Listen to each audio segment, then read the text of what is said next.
But my time in San Francisco has not been all bright. One of the darker times, the hardest challenge I've ever had to face, came in October 2005.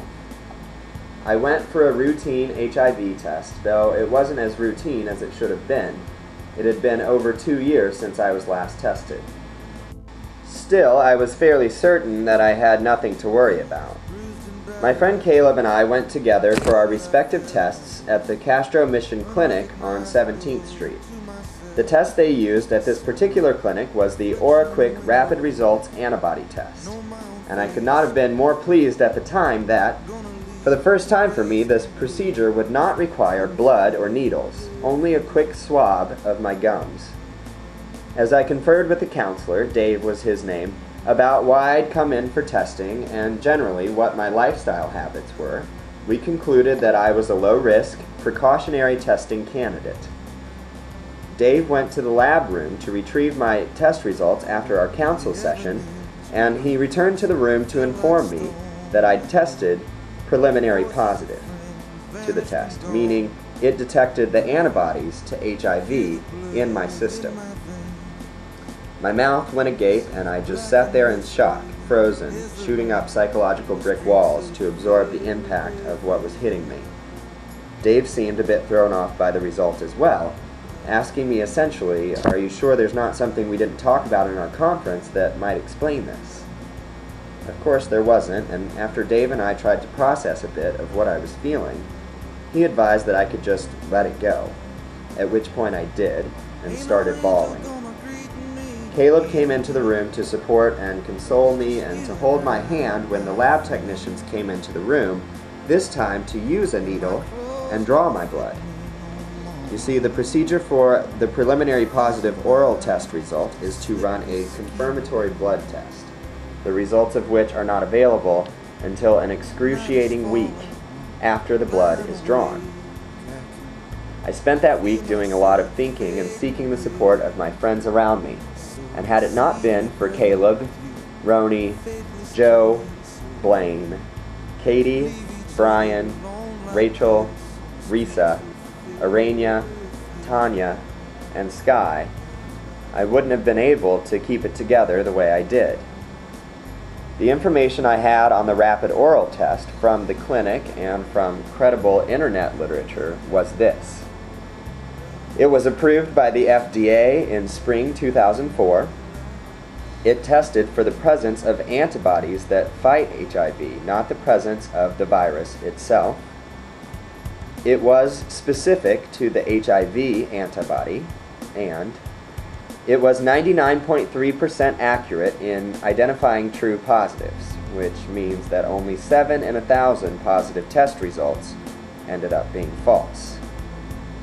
My oral test happened on a Saturday, and I spent the 3 days until Tuesday trying to find glimmers of information pointing towards surer indications that my positive result was surely one of the few false ones.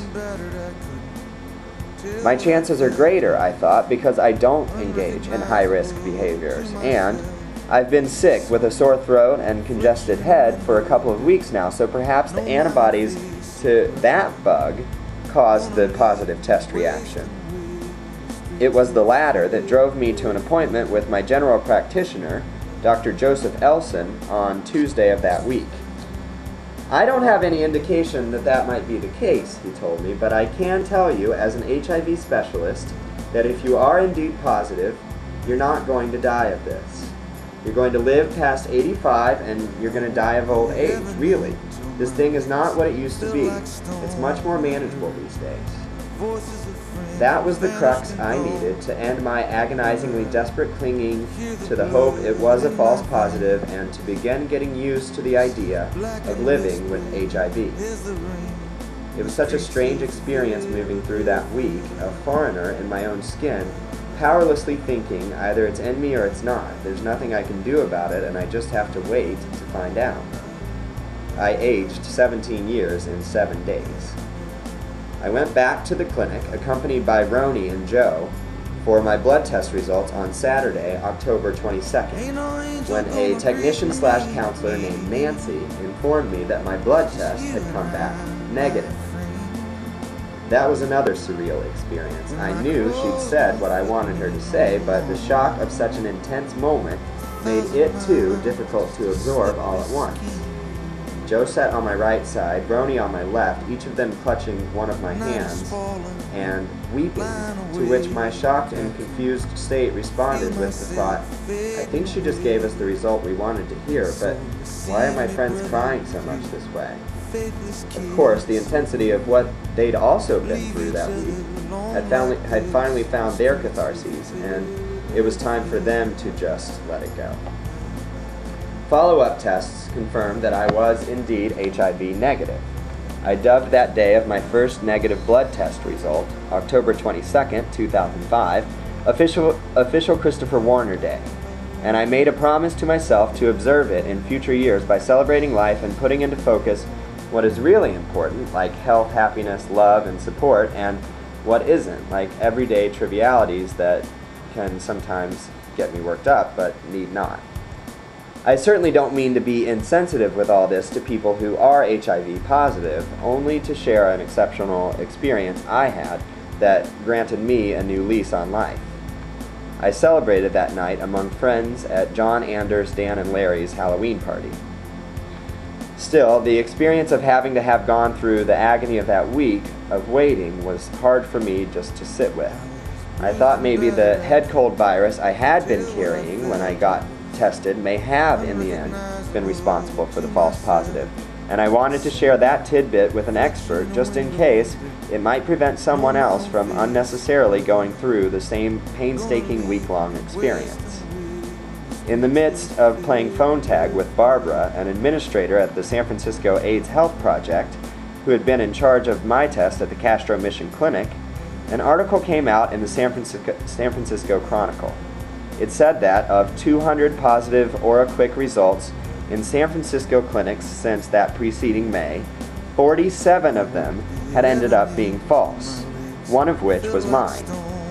So it was not 7 in 1,000 as the literature distributed by the test's manufacturer had indicated, but nearly 1 in 4 for this particular place and time.